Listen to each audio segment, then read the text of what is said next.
नमस्कार बच्चों, मैं फिजिक्स फैकल्टी आज आपके सामने लेकर आया हूं चैप्टर काइनेमेटिक्स।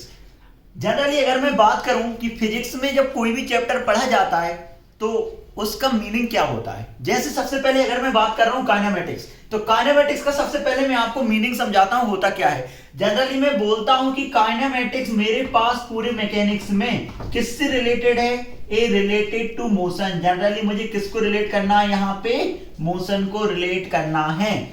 मतलब समझो, अगर कोई कार चल रही है तो मुझे उसके मोशन के बारे में पता करना है कि कार कितना तेज चल रही है, ठीक है। अगर कोई कार रेस्ट पर है तो क्यों रेस्ट पर है, ठीक है, या फिर उसका वेलोसिटी क्या है। जनरली मुझे ये सब चीजों को इस चैप्टर के बारे में पता करना है, लेकिन मुझे पूरे चैप्टर में ये जानने की कोशिश नहीं करना कि मोशन कौन करा रहा है। तो देखिए बेटा, मोशन जो कराने वाला चीज होता है वो होता है फोर्स। उस फोर्स को मैं पढ़ूंगा अगले चैप्टर में, जिसका नाम है न्यूटन्स लॉ ऑफ मोशन। तो मैं क्या बोल सकता हूं, काइनेमेटिक्स है क्या, motion of object without reference to the force. मतलब यहां पे मुझे फोर्स का कोई भी रेफरेंस नहीं लेना। क्यों? क्योंकि फोर्स ही यहां पर क्या कराता है, मोशन कराता है। अब देखिए आगे जब मैं चैप्टर में बढ़ता हूं तो सबसे पहले यहां मैंने एक वर्ड का यूज किया है, मोशन। तो सबसे पहले मैं मोशन को समझता हूं क्या होता है और रेस्ट की कंडीशन समझता हूं क्या होता है। देखिए अगर मैं आपसे बोलता हूं कि मैं आपके सामने लेके आया हूं रेस्ट का कंडीशन, अब किसी भी चीज को आप कैसे डिफाइन करोगे कि ये चीज रेस्ट पर है या कोई पार्टिकल रेस्ट पर है। तो सबसे पहले मैं रेस्ट को समझाने की कोशिश करता हूं। देखिए बेटा, मैंने क्या कहा, एक पार्टिकल लिया ए। सपोज पार्टिकल का नाम क्या हो गया, ए। पार्टिकल का नाम है आपके पास ए। आपसे कहा a particle t equal to 0 पर यहां पर है, ठीक है। t इक्वल टू 1 सेकेंड पर सेम जगह पर है, 2 सेकेंड पर सेम जगह पर है, 3 सेकेंड पर सेम जगह पर है। लेकिन पार्टिकल को कोई देखने वाला तो होगा ना। तो मैंने क्या बोला कि यहां पर जो पार्टिकल को देखने वाला है वो क्या है, ऑब्जर्वर, ठीक है। अब आपसे कहा जाए कि आप क्या देख रहे हो, मतलब पार्टिकल, आदमी से पूछा गया है आप क्या देख रहे हो, तो आदमी ने देखा कि मैं देख रहा हूं कि आपके पास जो ए पार्टिकल है उसका टाइम के साथ, किसके साथ, टाइम के साथ पोजीशन चेंज नहीं हो रहा है। मतलब समझो, अगर मैंने देखा किसी भी पार्टिकल को, या मान के चलो कोई एक बिजली का बहुत बड़ा खंभा लगा हुआ है, आप उसके सामने खड़े हो जाओ, आपने देखा t इक्वल टू 0 पर खंभा जहां पर लगा है सेम जगह पर है। अब थोड़े टाइम के बाद आपने देखा फिर भी सेम जगह पर है।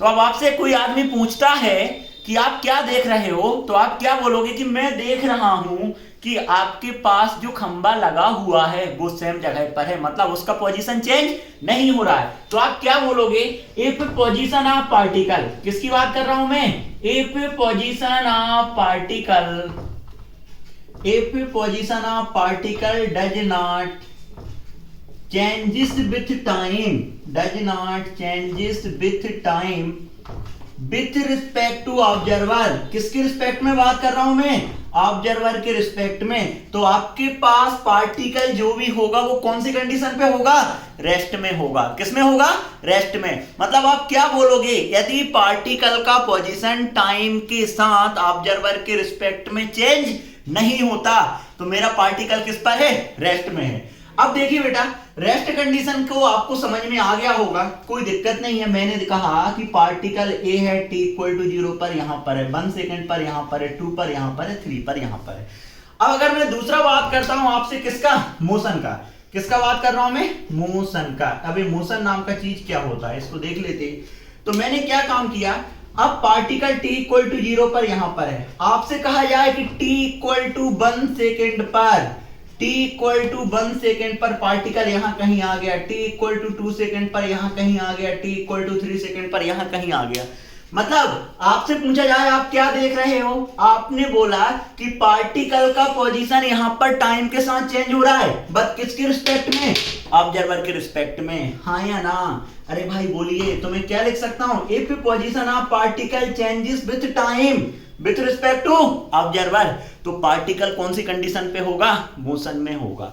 तो यहां से आप क्या बोल सकते हो, यदि पार्टिकल का पोजीशन टाइम के साथ चेंज नहीं होता ऑब्जर्वर के रिस्पेक्ट में, तो पार्टिकल मेरे पास रेस्ट पर है। बट अगर पार्टिकल का पोजीशन टाइम के साथ चेंज हो रहा है, किसके रिस्पेक्ट में? ऑब्जर्वर के रिस्पेक्ट में। तो पार्टिकल किस में आएगा? मोशन में आएगा।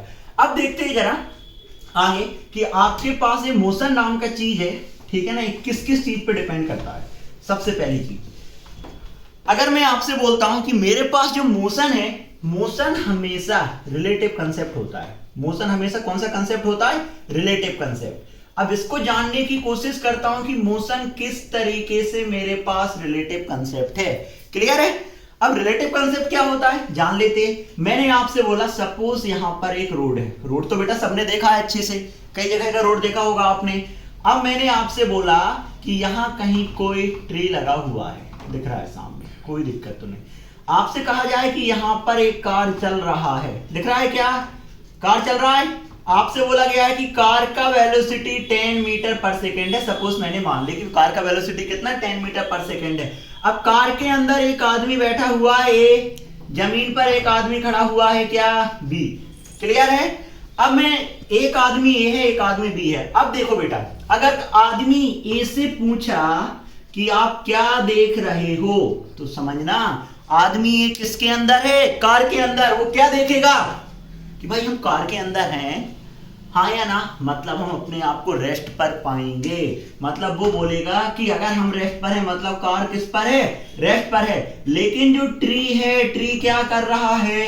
मोशन कर रहा है। कौन सी डायरेक्शन में? अपोजिट डायरेक्शन में। अगर बी आदमी से पूछा आप क्या देख रहे हो, तो बी आदमी बोलेगा कि जो ट्री है, ट्री किस पर है? रेस्ट पर है। बट जो कार है, कार आपके पास किस पर है? मोशन में है। आप समझना बहुत अच्छे से। देखो बेटा, मैंने दो आदमी को अलग अलग जगह बिठाया है। एक बार कार के अंदर, एक बार मैंने ग्राउंड पर खड़ा किया। एक ग्राउंड है, मतलब रोड बोल दिया, मतलब ग्राउंड पर बना हुआ रोड, ठीक है। तो दोनों जगह से जाके जब मैंने देखा तो मुझे अलग अलग चीज रेस्ट या मोशन में देखी। देखो भाई, जब कार के अंदर से जाके देखा, कार रेस्ट पर, ट्री मोशन में। और जब जमीन पर खड़े होके देखा तो ट्री रेस्ट पर, कार किस में? मोशन में। मतलब मैं क्या बोल सकता हूं कि मोशन मेरे पास जो है वो रिलेटिव कंसेप्ट है। अगर ये एब्सोल्यूट कंसेप्ट होता तो मैं कहीं से भी देखता, सब जगह से मुझे सेम चीज दिखाई देती। बट ये कौन सा कंसेप्ट है? Relative concept. मतलब क्या बोल सकते हो, जैसे जैसे मैं ऑब्जर्वर का पोजीशन चेंज कर दूंगा तो मुझे अलग अलग चीज किसमें दिखने लगेंगी? रेस्ट या मोशन में दिखने लगेंगी। आपके सामने क्लियर हो रहा है? तो इस बेसिस पर मैं बोल सकता हूं कि मेरे पास मोशन कौन सा कंसेप्ट है? Relative concept. तो क्या लिख सकता हूं? Motion is a relative concept, it depends on frame of reference. ये मतलब किस पे डिपेंड करेगी? फ्रेम ऑफ रेफरेंस पर डिपेंड करेगी। अब अपन जानेंगे फ्रेम ऑफ रेफरेंस क्या है, लेकिन सबसे पहले मैं बार बार बोला हूं आपको पोजीशन, ठीक है। तो अपन किसकी बात कर रहे हैं? पोजीशन। अब अपन पोजीशन को समझ लेते हैं, ठीक है। ओके बेटा, थैंक यू।